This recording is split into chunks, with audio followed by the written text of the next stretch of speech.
yang kita dah jawab pun dalam Dewan. Tapi dia buat tak tahu. Dia nak tutup mata dia dan nak tutup hati dia. Ketua Pembangkang ni, dia pernah menjadi exco kerajaan negeri. Dia tahu cara kerja kerajaan. Dia tahu cara kerajaan. Maknanya, kalaulah mereka merupakan pembangkang 1000 tahun, tak pernah jadi kerajaan, tak apa, itu kita boleh terima. Tetapi sebagai seorang mantan exco, dia tahu sistem kerajaan. Apabila dia nak majukan sesuatu tempat, itu yang saya katakan semasa penggulungan saya. Tanggungjawab seorang YB untuk memajukan, untuk membawa duit, membawa peruntukan, turun ke kawasan dia.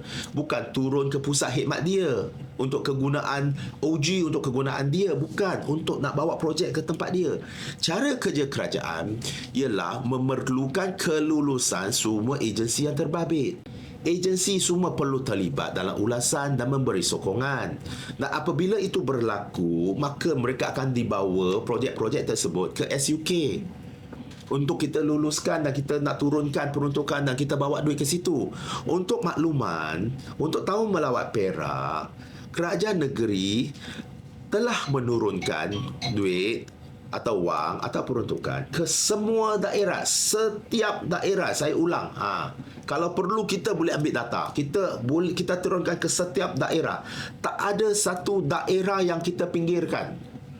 Tetapi apa yang dibawa naik oleh pegawai-pegawai, sekiranya YB di kawasan tersebut menjalankan tugas, berhubung dengan pegawai, dia nak berkomunikasi, nak kata apa yang dimajukan. Nombor satu, kehendak dia atau dia rasa sesuai.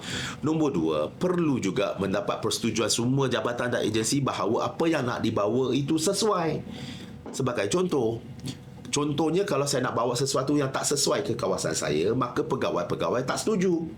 Dan kita tidak dapat nak paksakan projek tersebut. Jadi, sebagai seorang ahli, seorang mantan exco, dia harus faham sistem kerajaan ni. Dan saya rasa sedih sangatlah kalau dia nak main politik, nak sahaja create isu, tapi tak buat kerja di groundwork, tak buat kerja rumah. Saya rasa sangat sedih lah untuk rakyat-rakyat yang mengundi dia lah. Saya balik kepada satu statistik. Seperti yang saya bawakan, mungkin ada yang tertinggal. Dan saya pasti Ketua Pembangkang memang dia tak nak dengar apa yang kita bawa. Saya bagi contoh. Contoh ni Perak dengan Melaka.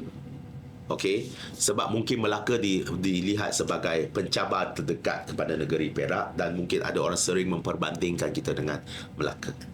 Nombor satu, untuk makluman kawan-kawan, keluasan sahaja negeri Perak dengan keluasan negeri Melaka, kita mempunyai keluasan sebanyak 21,146 kilometer persegi. Di Melaka, mereka cuma mempunyai keluasan negeri sebanyak 1,664 kilometer persegi. Hampir-hampir kita melebihi Melaka sebanyak 20,000 kilometer persegi. Hampir-hampir. Itu dari segi keluasan sahaja. Dari segi daerah, Perak mempunyai 12 daerah, manakala Melaka mempunyai 4 daerah. Jadi kalau kita nak bandingkan jumlah keseluruhan untuk peruntukan yang kita ada untuk negeri Perak dan juga Melaka, Perak yang digunakan oleh, yang kita kata negeri, kita tak nak sentuh persekutuan, sebab itu bergantung pada persekutuan. Peruntukan negeri yang ada di negeri Perak adalah 11.2 juta. Manakala untuk Melaka adalah 20.1 juta. Jadi ini mungkin orang akan tanya kenapa? Sebab Melaka merupakan sebuah negeri yang secara tradisi, secara lamanya telah menumpukan sektor pelancongan. Di mana negeri Perak cuma dalam dekad ini saja kita yang telah kita menuju ke arah pembangunan pelancongan. Jadi apabila kita buat budgeting ni, kita kena lihat berapa peratus sumbangan sektor tersebut kepada ekonomi negeri, dan bajet tu akan berlaku lebih kurang sama. Dan tetapi cuma tahun melawat Perak kita akan dapat lebih. Kalau bukan tahun melawat Perak mungkin dia kurang. Jadi saya nak buat perbandingan di sini ialah sekiranya kita bandingkan di situ, maka untuk negeri Perak, setiap kilometer persegi kita ada RM529. negeri Perak, setiap kilometer persegi kita ada RM529.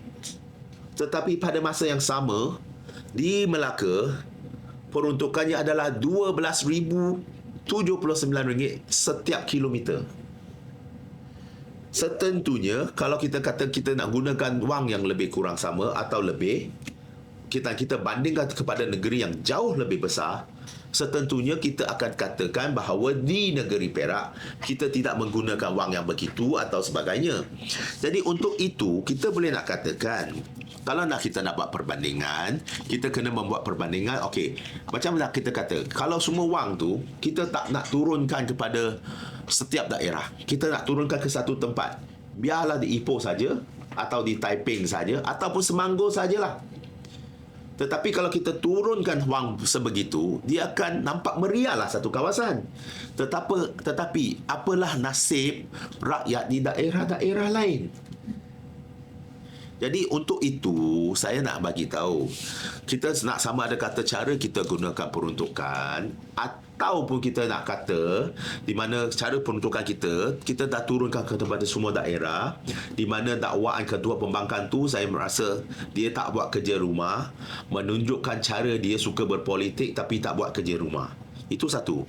Nombor dua, dari bila kita nak turunkan ni, kita perlu adil kepada semua tempat.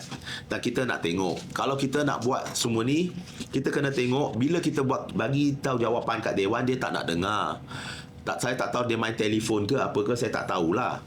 Tapi bila di luar Dewan, sejurus selepas itu, dia nak buat PC, dia kata semua benda yang kita dah jawab pun dalam Dewan.